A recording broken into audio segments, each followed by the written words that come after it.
Hi, hello, ನಮಸ್ಕಾರ. ಈ ವಿಡಿಯೋದಲ್ಲಿ ಏನಪ್ಪಾ ಅಂದ್ರೆ ನೀವೇನಾದ್ರೂ SLC, PUC ಡಿಗ್ರಿ ಆಗಿದ್ರೆ ಈ ಜಾಬ್ಗೆ ಅಪ್ಲೈ ಮಾಡಬಹುದು. ಯಾವ ಜಾಬ್ ಅಪ್ಪ ಅಂದ್ರೆ SSC ಕಡೆಯಿಂದ ನಿಮಗೆ SDA, SDA ಅಂತ ಬಿಡ್ತಿದ್ರು.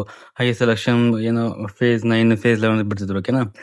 ಇವಾಗ ಏನಪ್ಪಾ ಅಂದ್ರೆ ಸಾಫ್ಟ್ ಸೆಲೆಕ್ಷನ್ ಕಡೆಯಿಂದ ಏನಪ್ಪಾ ನಮಗೆ ಫೇಸ್ 14 ಅಂತ ಏನಪ್ಪಾ ನಿಮಗೆ ಈಗ ಹೊಸ ನೋಟಿಫಿಕೇಶನ್ ರಿಲೀಸ್ ಮಾಡಿದ್ದಾರೆ. ಓಕೆನಾ. ಈ ವಿಡಿಯೋದಲ್ಲಿ ಅದ್ರ ಬಗ್ಗೆ ಕಂಪ್ಲೀಟ್ ಆಗಿ ಸ್ಟೆಪ್ ಬೈ ಸ್ಟೆಪ್ ನೋಡ್ತಾ ಹೋಗೋಣ. ಓಕೆ. ಏನಪ್ಪಾ ಅಂದ್ರೆ ಸೆಲೆಕ್ಷನ್ ಏನಪ್ಪಾ ಅಂದ್ರೆ ಪೋಸ್ಟ್ ನೇಮ್ ಬಂದ್ಬಿಟ್ಟು ಸೆಲೆಕ್ಷನ್ ಪೋಸ್ಟ್ ಬಂದ್ಬಿಟ್ಟು ಯಾವ್ದಪ್ಪ ಅಂದ್ರೆ ಫೇಸ್ 14 ಕಡೆಯಿಂದ ಏನಪ್ಪ ನಿಮಗೆ ಸೆಲೆಕ್ಷನ್ ಮಾಡೋದು ನಿಮಗೆ ನೋಟಿಫಿಕೇಶನ್ ಯೂಸ್ ಮಾಡಿದ್ದಾರೆ. ಓಕೆನಾ. ಇದ್ರ ಬಗ್ಗೆ ವಿಡಿಯೋದಲ್ಲಿ ಕಂಪ್ಲೀಟ್ ಆಗಿ ಸ್ಟೆಪ್ ಬೈ ಸ್ಟೆಪ್ ನೋಡ್ತಾ ಹೋಗೋಣ.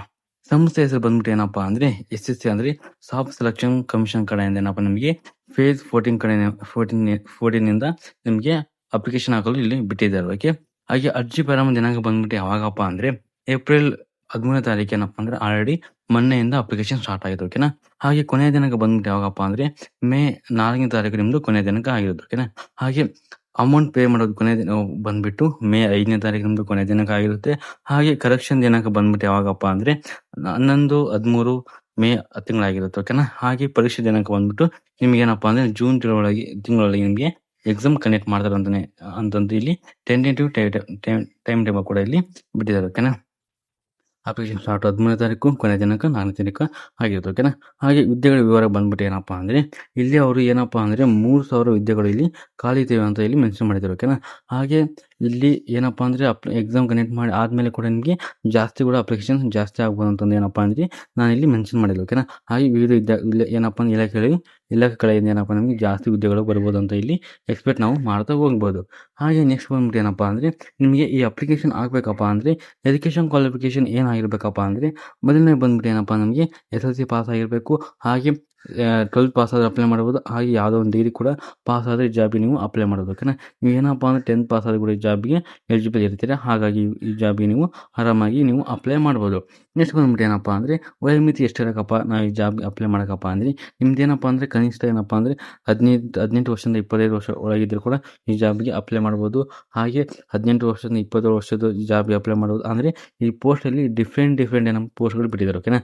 ಹಾಗಾಗಿ ಇಲ್ಲಿ ವೇರಿಯೇಷನ್ ಕಾಣ್ತಾ ಇದೆ. 18 ವರ್ಷದಿಂದ 25, 18ರಿಂದ 27, 18ರಿಂದ 30, ಹಾಗೆ ಗರಿಷ್ಠ 35 ವರ್ಷ ಒಳಗಿದ್ದರೂ ಕೂಡ ಎಲ್ಲ ಜಾಬ್ಗೆ ನೀವು ಅಪ್ಲೈ ಮಾಡ್ಬೋದು. ಓಕೆನಾ. ಹಾಗೆ ನಿಮ್ದು ವಯೋಮಿತಿ ಹೆಂಗಪ್ಪ ಅಂದ್ರೆ ಜನವರಿ 1, 2020ರಿಂದ ನಿಮ್ಗೇನಪ್ಪ ಅಂದ್ರೆ ವಯೋಮಿತಿ ಅಲ್ಲಿಂದ ಏನಪ್ಪಾ ಅಲ್ಲಿಗೆ ಅಷ್ಟರೊಳಗೆ ನಿಮ್ಗೆ ಏನಪ್ಪಾ ಅಂದ್ರೆ 35 ವರ್ಷ ಒಳಗೆ ಆಗಿರ್ಬೇಕು ಅಂತ ಇಲ್ಲಿ ಕೊಟ್ಟಿದ್ದಾರೆ. ಓಕೆ.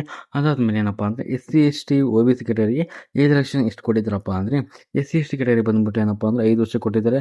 ಹಾಗೆ OBC ಕೆಟಗರಿ ಬಂದ್ಬಿಟ್ಟು 3 ವರ್ಷ ಕೊಟ್ಟಿದ್ದಾರೆ. ಹಾಗೆ PW ಕ್ಯಾಂಡಿಡೇಟ್ ಬಂದ್ಬಿಟ್ಟು 10 ವರ್ಷದಿಂದ 15 ವರ್ಷ ಏನಪ್ಪಾ ನಮಗೆ ಏಜ್ ರಿಲ್ಯಾಕ್ಸೇಷನ್ ಕೊಟ್ಟಿದ್ದಾರೆ. ಓಕೆ. ಹಾಗೆ ಎಕ್ಸ್ ಮ್ಯಾನ್ ಏನಪ್ಪಾ ಅಂದ್ರೆ ನೀವೇನಾದ್ರೂ ಕೆಲಸ ಮಾಡಿ ರಿಟೈರ್ಡ್ ಆಗಿದ್ರೆ ಕೂಡ ನಿಮ್ಗೆ ಏನಪ್ಪಾ ಅಂದ್ರೆ ಗೌರ್ಮೆಂಟ್ ಅನುಸಾರ ಏನಪ್ಪಾ ನಮಗೆ ಏಜ್ ರಿಲ್ಯಾಕ್ಸೇಷನ್ ಕೊಡ್ತಾ ಹೋಗ್ತಾರೆ. ಓಕೆನಾ. ಇಲ್ಲಿ ಏನಪ್ಪಾ ಅಂದ್ರೆ SC, ST 5, OBC 3, PW ಕ್ಯಾಂಡಿಡೇಟ್ಗೆ 10ರಿಂದ 15 ವರ್ಷ ನಿಮಗೆ ಏನಪ್ಪಾ ಅಂದ್ರೆ ವಯೋಮಿತಿ ಸಡಿಲಿಕೆ ಇಲ್ಲಿ ಮಾಡಿದ್ದಾರೆ ಅಂತ ಅಲ್ಲಿ ನಾವು ನೋಡ್ತಾ ಹೋಗ್ಬೋದು. ಅದಾದ್ಮೇಲೆ ಈ ಜಾಬ್ಗೆ ಅಪ್ಲೈ ಮಾಡಕಪ್ಪ ಅಂದ್ರೆ ಈಗ ಎಷ್ಟು ಅಪ್ಲಿಕೇಶನ್ ಫೀಸ್ ಇರುತ್ತಪ್ಪ ಅಂದ್ರೆ ನೀವು ಜನರಲ್ OBC ಕೆಟಗರಿ ಆಗಿದ್ರೆ ನಿಮ್ದು ಏನಪ್ಪಾ ಅಂದ್ರೆ ₹100 ಅಪ್ಲಿಕೇಶನ್ ಫೀಸ್ ಇರುತ್ತೆ. ನಿಮ್ಗೆ ₹100 ಜಸ್ಟ್ ₹100 ನೀವು ಅಪ್ಲಿಕೇಶನ್ ಫೀಸ್ ಇರುತ್ತೆ. ಅದಾದ್ಮೇಲೆ SC, ST, ಮಹಿಳೆ, PW, ಎಕ್ಸ್ ಸರ್ವಿಸ್ ಮ್ಯಾನ್ ಏನಪ್ಪಾ ನಿಮಗೆ ಯಾವುದೇ ತರ ಅಪ್ಲಿಕೇಶನ್ ಫೀಸ್ ಇರೋದಿಲ್ಲ. ಓಕೆನಾ. ನಿಮ್ದು ನೀವೇನಪ್ಪಾ ಅಂದ್ರೆ ಆರಾಮಾಗಿ ನೀವು ಅಪ್ಲೈ ಮಾಡ್ಬೋದು. ಓಕೆ. ಜಸ್ಟ್ ನೀವು ಆರಾಮ್ OBC ಆಗಿರ್ಬೋದು ಕೆಟಗರಿ ಜನರಲ್ ಆಗಿರ್ಬೋದು, ಹಾಗೆ SC, ST ಕೆಟಗರಿ ಕೂಡ ನೀವು ಅಪ್ಲೈ ಮಾಡ್ಬೋದು. ಓಕೆನಾ. ಜಸ್ಟ್ ₹100 ಅಪ್ಲಿಕೇಶನ್ ಫೀಸ್ ಇಲ್ಲಿ ಇರುತ್ತೆ. ಅದಾದ್ಮೇಲೆ ಇದರಲ್ಲಿ ಯಾವ ಥರ ಸೆಲೆಕ್ಷನ್ ಪ್ರೋಸೆಸ್ನ ಕಂಡಕ್ಟ್ ಮಾಡ್ತಾರಪ್ಪ ಅಂದರೆ ಫಸ್ಟ್ ನಿಮ್ಗೆ ಏನಪ್ಪ ಅಂದರೆ CBT ಏನಪ್ಪ ಅಂದರೆ ಕಂಪ್ಯೂಟರ್ ಬೇಸ್ಡ್ ಟೆಸ್ಟ್ ನಿಮಗೆ ಕಂಡಕ್ಟ್ ಮಾಡ್ತಾ ಹೋಗ್ತೀರ. ಓಕೆನಾ. ನೀವೇನಪ್ಪ ಅಂದರೆ ನೀವು SSC ಎಕ್ಸಾಮ್ ಮಾಡಿದರೆ, ರೈಲ್ವೆ ಎಕ್ಸಾಮ್ ಮಾಡಿದರೆ ನಿಮಗೆ ಗೊತ್ತಿರುತ್ತೆ ಯಾವ ಥರ ಇಲ್ಲಿ CBT ಟೆಸ್ಟ್ ಕಂಡಕ್ಟ್ ಮಾಡ್ತಾರೆ ಅಂತ. ಅಂದರೆ ನೀವು ಕಂಪ್ಯೂಟರ್ ಒಳಗೆ ಹೋಗಿ ಅಲ್ಲೇ ಕ್ವಶನ್ ಬರ್ತಾರೆ, ನೀವು ಅಲ್ಲೇ ಟಿಕ್ ಹಾಕ್ಬೇಕಂತ ಇಲ್ಲಿ ನೋಡ್ತಾ ಹೋಗ್ಬೋದು. ಅದಾದಮೇಲೆ ನೀವೇನು ಸೆಲೆಕ್ಷನ್ ಏನೋ ಎಕ್ಸಾಮ್ ಪಾಸ್ ಆದ್ಮೇಲೆ ಏನಪ್ಪ ನಮಗೆ ಡಾಕ್ಯುಮೆಂಟ್ ವೆರಿಫಿಕೇಶನ್ ಮಾಡ್ತಾರೆ. ಓಕೆ. ನಿಮಗೆ ಡಾಕ್ಯುಮೆಂಟ್ ವೆರಿಫಿಕೇಶನ್ ಕಂಡಕ್ಟ್ ಮಾಡ್ತಾರೆ. ನೀವೇನು ಡಾಕ್ಯುಮೆಂಟ್ ವೆರಿಫಿಕೇಶನ್ ಅಲ್ಲಿ ಪಾಸ್ ಆದ್ಮೇಲೆ ಏನಪ್ಪ ನಿಮಗೆ ಸ್ಕಿಲ್ ಟೆಸ್ಟ್ ಮಾಡ್ತಾರೆ. ಸ್ಕಿಲ್ಸ್ ಟೆಸ್ಟ್ ಅಂದರೆ ಯಾವ ಥರಪ್ಪ ಅಂದರೆ ನಿಮಗೆ 1 ನಿಮಿಷ ಒಳಗೆ 30 ವರ್ಷ ಟೈಪ್ ಮಾಡಬೇಕು. ಅದೇನಪ್ಪ ಅಂದ್ರೆ ಅಗತ್ಯ ಇದ್ದರೆ ಮಾತ್ರ, ಇಲ್ಲಾಂದರೆ ನಿಮಗೆ ಎಕ್ಸಾಮ್ ಮತ್ತು ಡಾಕ್ಯುಮೆಂಟ್ ವೆರಿಫಿಕೇಶನ್ ಅಷ್ಟೇ ಇಲ್ಲಿ ಕಂಡಕ್ಟ್ ಮಾಡ್ತಾರೆ ಅಂತ ನಾವು ನೋಡ್ತಾ ಹೋಗ್ಬೋದು. ಅದಾದಮೇಲೆ ಪರೀಕ್ಷೆ ಮಾದರಿ ಯಾವ ಥರ ಪರೀಕ್ಷೆ ಇರುತ್ತಪ್ಪ ಅಂದರೆ ನಿಮಗೆ ಪ್ರಶ್ನೆಗಳು 100 ಪ್ರಶ್ನೆಗಳು ಇರ್ತವೆ. ನಿಮಗೆ ಟೋಟಲ್ ಆಗಿ 100 ಪ್ರಶ್ನೆಗಳು ಇಲ್ಲಿ ಕಂಡಕ್ಟ್ ಮಾಡ್ತಾ ಹೋಗ್ತಾರೆ. ಅದರಲ್ಲಿ ಏನಪ್ಪ 200 ಅಂಕ, 100 ಪ್ರಶ್ನೆಗೆ ಅಂದರೆ 200 ಮಾರ್ಕ್, ಅಂದರೆ ಒಂದು ಕ್ವಶನ್ಗೆ 2 ಮಾರ್ಕ್ಸ್ ಇಲ್ಲಿ ಇರುತ್ತೆ ಅಂತ ನೋಡ್ಬೋದು. ಆಮೇಲೆ ಟೋಟಲ್ ಬಂದ್ಬಿಟ್ಟು ಏನಪ್ಪಾ ಅಂದ್ರೆ 60 ನಿಮಿಷ ಇರುತ್ತೆ. ಓಕೆ, ನಿಮಗೆ 100 ಕ್ವಶನ್ ಇರುತ್ತೆ ಅಂದ್ರೆ 60 ನಿಮಿಷ ಅಂದ್ರೆ ನಿಮಗೆ 30 ಕ್ವಶನ್ ಏನಪ್ಪಾ ಅಂದ್ರೆ ಎಕ್ಸ್ಟ್ರಾ ಟೈಮ್ ಇಲ್ಲಿ ಕೊಡೋದಿಲ್ಲ. ಓಕೆನಾ, ನಿಮಗೆ 1 ನಿಮಿಷಕ್ಕೆ 1 ಕ್ವಶನ್ ಆದ್ರೂ ಕೂಡ ನಿಮಗೆ 60 ಕ್ವಶನ್ಗೆ 60 ನಿಮಿಷ ಆಗುತ್ತೆ. 30 ಕ್ವಶನ್ ಏನಪ್ಪ ಸಾರಿ ಎಕ್ಸ್ಟ್ರಾ 40 ಕ್ವಶನ್ ಏನಪ್ಪಾ ನಿಮಗೆ ಟೈಮ್ ಕೂಡ ಸಾಲೋದಿಲ್ಲ. ಹಾಗಾಗಿ ನೀವು ತುಂಬಾ ಪ್ರಾಕ್ಟೀಸ್ ಮಾಡಿ ನೀವು ಎಕ್ಸಾಮ್ಗೆ ಹೋಗ್ಬೇಕಂತ ಇಲ್ಲಿ ನಾವು ನೋಡ್ತಾ ಹೋಗ್ಬೋದು.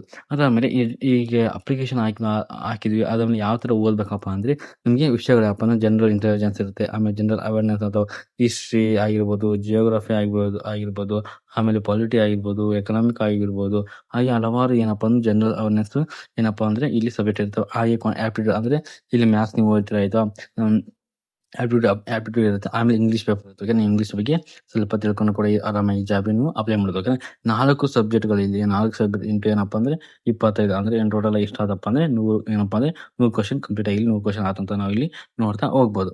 ಅದಾದ್ಮೇಲೆ ಸಿಲೆಬಸ್ ಏನಪ್ಪಾ ಅಂದ್ರೆ ಕಂಪ್ಲೀಟ್ ಏನಪ್ಪಾ ಅಂದ್ರೆ ಇಲ್ಲಿ ಜನರಲ್ ಇಂಟೆಲಿಜೆನ್ಸ್ ಅನಲ್ ಆಗಿರ್ಬೋದು, ಸೀರೀಸ್, ಕೋಡಿಂಗ್, ಡಿಕೋಡಿಂಗ್ ಆಗಿರ್ಬೋದು ಇದನ್ನ ಕಲಿಬೇಕು. ಅದಾದ್ಮೇಲೆ ಜನರಲ್ ಅವೇರ್ನೆಸ್ ಏನಪ್ಪಾ ಅಂದ್ರೆ current affairs, history, geography, polity, economic, science and tech ಇವೆಲ್ಲ ನೀವು ಜನರಲ್ ಅವೇರ್ನೆಸ್ ಆಗಿರುತ್ತೆ.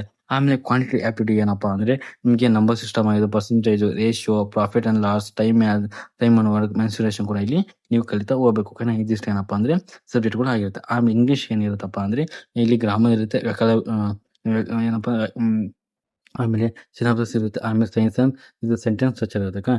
ವೆಕಲಬರಿ, ಸೈನ್ಸ್ ಅಂಡ್ ಸ್ಟ್ರಕ್ಚರ್ ಕೂಡ ಇಲ್ಲಿ ಇರುತ್ತೆ ಅಂತ ನಾವು ನೋಡ್ತಾ ಹೋಗ್ಬೋದು. ಇದಿಷ್ಟೇನಪ್ಪಾ ಅಂದ್ರೆ ಈಗ ಅಪ್ಲಿಕೇಶನ್ಗೆ ಇರುವಂತ ಸಿಲೆಬಸ್ ಆಯಿತು. ಅದಾದ್ಮೇಲೆ ಪರೀಕ್ಷಾ ಕೇಂದ್ರಗಳು ಎಲ್ಲಿರ್ತಾವಪ್ಪ ಅಂದ್ರೆ ಈ ಜಾಬ್ಗೆ ನಿಮಗೆ ಬೆಂಗಳೂರು, ಮೈಸೂರು, ಮಂಗಳೂರು, ಹುಬ್ಬಳ್ಳಿ, ಶಿವಮೊಗ್ಗ ಹಾಗೆ ಕೇರಳ ಅಂತ ಏನಪ್ಪಾ ಅಂದ್ರೆ ಇಲ್ಲಿ ನಿಮಗೆ ಏನಪ್ಪಾ ಅಂದ್ರೆ ನಿಮಗೆ ಎಕ್ಸಾಮ್ ಸೆಂಟರ್ಗಳು ಇರುತ್ತೆ. ಇದಿಷ್ಟು ಏನಪ್ಪಾ ಅಂದ್ರೆ ಟೋಟಲ್ ಆಗಿ ನೀವು ಎಕ್ಸಾಮ್ ಸೆಂಟರ್ಗಳು ಕೊಟ್ಟಿದ್ದಾರೆ. ಓಕೆ, ನೀವೇನಾದ್ರೂ ನಿಮ್ಮ ನಿಯರೆಸ್ಟ್ ಇರುವ ಯಾವುದು ಸಿಟಿ ಬರುತ್ತೆ ಆ ಸಿಟಿಗೆ ನೀವು ಫಸ್ಟ್ ಪ್ರಿಫರೆನ್ಸ್ ಕೊಟ್ಟರೆ ನಿಮಗೆ ಅಲ್ಲಿ ಕೂಡ ಎಕ್ಸಾಮ್ ಅಲೌಟ್ ಆಗುತ್ತೆ.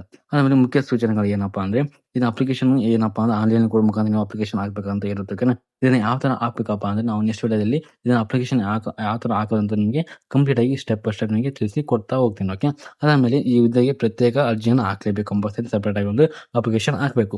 ಆಮೇಲೆ ಇದೇನಪ್ಪ ಒಂದು ರಿಜಿಸ್ಟರ್ ಆದರೆ ಸಾಕು. ನೀವೇನು ಫಸ್ಟ್ ರಿಜಿಸ್ಟರ್ ಆದರೆ ಆರಾಮ್ ಡೈರೆಕ್ಟ್ ಅಪ್ಲಿಕೇಶನ್ ಹಾಕ್ಬೋದು. ನೀವೇನೋ ರಿಜಿಸ್ಟರ್ ಆಗಿಲ್ಲ ಅಂದರೆ ಫಸ್ಟ್ ರಿಜಿಸ್ಟರ್ ಆಗಬೇಕು. ಯಾವ ಥರ ರಿಜಿಸ್ಟರ್ ಆಗಬೇಕು, ಯಾವ ಥರ ಅಪ್ಲೈ ಮಾಡೋಕಪ್ಪ ಅಂದ್ರೆ ನಾನು ಇಷ್ಟು ವಿಡಿಯೋದಲ್ಲಿ ನಿಮಗೆ ಕಂಪ್ಲೀಟ್ ಆಗಿ ತಿಳಿಸಿ ಕೊಡ್ತೀನಿ. ಓಕೆನಾ, ಆಮೇಲೆ ಲೈವ್ ಫೋಟೋ ಕ್ಯಾಪ್ಚರ್ನ ಮಾಡ್ಬೇಕಂತ ಕೊಡ್ತಾರೆ. ನೀವು ಅಪ್ಲಿಕೇಶನ್ ಹಾಕುವಾಗ ಅದು ಗೊತ್ತಾಗುತ್ತೆ, ಅದನ್ನು ಕೂಡ ನಿಮಗೆ ತಿಳಿಸಿ ಕೊಡ್ತಾ ಹೋಗ್ತಾನೆ.